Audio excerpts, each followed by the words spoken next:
एक ऐसे इंसान की कहानी जिसने अपनी दौलत किसी बड़े स्टार्टअप या हाई फाई नौकरी से नहीं, बल्कि एकदम सिंपल डिसिप्लिन तरीके से इन्वेस्ट करके बनाई। ये कहानी है गजानन काका की। तो आइए उनकी इस शानदार यात्रा के राज जानते हैं। ये जो नंबर स्क्रीन पर दिख रहा है, 50 करोड़ रुपए, ये गजानन काका की मेहनत की कमाई है। और जानते हैं कहां से? सिर्फ और सिर्फ शेयर बाजार से। ये कोई रातों रात वाली स्कीम नहीं थी, बल्कि दशकों के सब्र और एक पक्के इरादे का नतीजा था। अच्छा, जब हम करोड़पति शब्द सुनते हैं तो दिमाग में क्या तस्वीर बनती है? किसी स्टार्टअप का फाउंडर, बड़े शहर के फैंसी ऑफिस में बैठा कोई एग्जीक्यूटिव, है ना? लेकिन गजानन काका इस पूरी तस्वीर को ही बदल देते हैं। वो तो एक आम सैलरीड इंसान थे। उनकी सुपर पावर सिर्फ और सिर्फ अनुशासन से की गई बचत। तो मिलिए 65 साल के गजानन काका से, एक ऐसा इंसान जिसने शेयर बाजार को कोई जुआ या फटाफट अमीर बनने की स्कीम नहीं समझा, बल्कि एक तपस्या की तरह देखा और पूरी लगन से उसे निभाया। इस इतनी बड़ी दौलत की नींव पता है कहां रखी गई थी?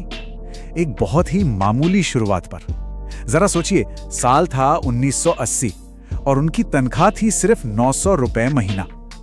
उसी छोटी सी तनख्वाह से उन्होंने अपनी छोटी छोटी बचत को निवेश की दुनिया में डालना शुरू किया था। लेकिन ये इन्वेस्टमेंट का कीड़ा उन्हें लगा कहां से? ये आइडिया आया कहां से? इसके लिए हमें थोड़ा पीछे उनके कॉलेज के दिनों में चलना होगा, जब क्लासरूम में मिली एक सीख ने उनकी पूरी जिंदगी की दिशा ही बदल दी। बात है 1978 की।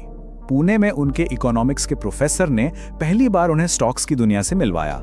बस वो एक चिंगारी थी जो आग बन गई। जैसे ही 1980s में उनकी पहली नौकरी लगी, पहली सैलरी से ही उन्होंने हर महीने 50 से 100 रुपए इन्वेस्ट करना शुरू कर दिया।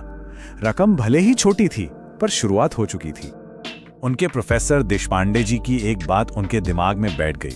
किसी बिजनेस में हिस्सेदारी पाने का सबसे स्मार्ट तरीका शेयर बाजार है। सिर्फ ग्राहक मत बनो, मालिक बनो। बस यही सोच उनके हर एक इन्वेस्टमेंट डिसीजन के पीछे की वजह बनी। तो आखिर उनकी स्ट्रैटेजी क्या थी? चलिए अब उन 5 सिंपल से नियमों को समझते हैं जिन्हें उन्होंने 40 साल से भी ज्यादा तक बिना चूके फॉलो किया। उनका पूरा फॉर्मूला बस इन 2 बातों में समाया हुआ था। Buy right, sit tight. मतलब सही कंपनी को अच्छी तरह रिसर्च करके खरीदो और फिर बस आराम से बैठ जाओ, दशकों तक टिके रहो। हर इन्वेस्टमेंट का आधार यही 2 सिद्धांत थे।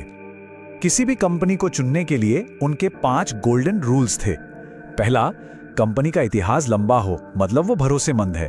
दूसरा, मैनेजमेंट ईमानदार हो ताकि पैसा सुरक्षित रहे। तीसरा, वो लगातार प्रॉफिट और डिविडेंड देती हो, यानी कंपनी हेल्दी है।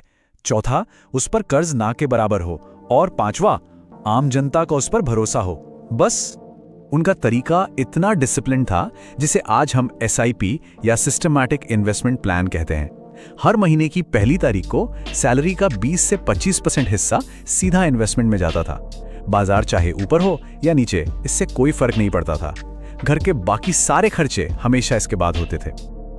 लेकिन जैसा हम सब जानते हैं, शेयर बाजार का सफर कभी भी एक सीधी लाइन में नहीं चलता।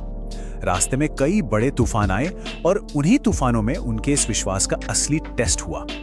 सोचिए, 1992 का हर्षद मेहता स्कैम हो, 2008 का भयानक ग्लोबल फाइनेंशियल क्राइसिस या फिर 2020 का कोविड क्रैश। उन्होंने सब कुछ देखा। बड़े बड़े इन्वेस्टर्स घबरा गए, पर उन्होंने क्या किया? कुछ नहीं। वो शांत रहे और अपने शेयर्स को कस के पकड़े रहे। उनका तो नजरिया ही बिल्कुल अलग था। वो कहते थे, जब बाजार गिरता है तो वो डरावना नहीं होता, वो एक सेल की तरह होता है। और समझदार लोग सेल में सामान बेचते नहीं, खरीदते हैं। इसी एक सोच ने बाजार की हर गिरावट को उनके लिए एक बड़े मौके में बदल दिया। और इतने सालों के इस सब्र और दूर की सोच का नतीजा क्या निकला? अब देखते हैं कि कंपाउंडिंग का वो जादू जिसके बारे में सब बात करते हैं, असल में काम कैसे करता है। औसतन उन्हें सालाना 15 से 18% का रिटर्न मिला। अब ये सुनने में शायद कोई बहुत बड़ी बात ना लगे, लेकिन कंपाउंडिंग की असली ताकत यही छिपी है। मतलब आपके मुनाफे पर भी मुनाफा कमाना। और जब ये खेल सालों साल, दशकों तक चलता है, तो छोटी रकम भी पहाड़ जैसी बन जाती है। इस जादू को समझने के लिए एक छोटा सा किस्सा देखते हैं। विप्रो में किया गया उनका एक इन्वेस्टमेंट। कई दशक पहले उन्होंने विप्रो में सिर्फ 500 रुपए लगाए थे। हाँ, सिर्फ 500। और आज नतीजा ये है कि सिर्फ उस इन्वेस्टमेंट से मिलने वाला डिविडेंड यानी कंपनी के मुनाफे का हिस्सा उनकी ओरिजिनल लागत से 100 गुना से भी ज्यादा है। और सोचिए, शेयर की कीमत जो बढ़ी है वो तो बिल्कुल अलग है। यही है लंबे समय तक टिके रहने का असली इनाम। जैसा कि वो खुद कहते हैं, पैसा पैसा बनाता है, लेकिन अगर आप उसे समय देते हैं तो वो दौलत बनाता है।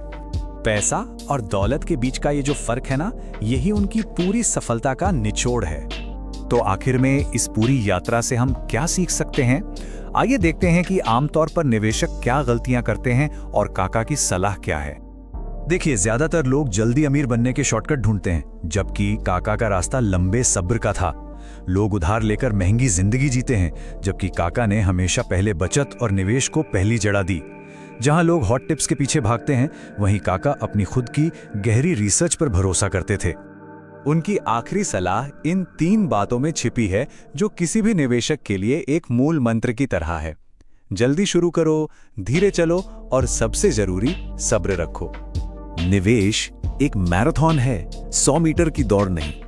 सवाल बस एक ही है, हमारी अपनी निवेश मैराथन कब शुरू हो रही है? This video is for educational and information purpose only. This is not financial, legal or professional advice. We are not SEBI registered advisor or experts, and viewers should conduct their own research and consult qualified professionals before making any financial decisions. The channel is not liable for any losses or damages arising from the use of this content.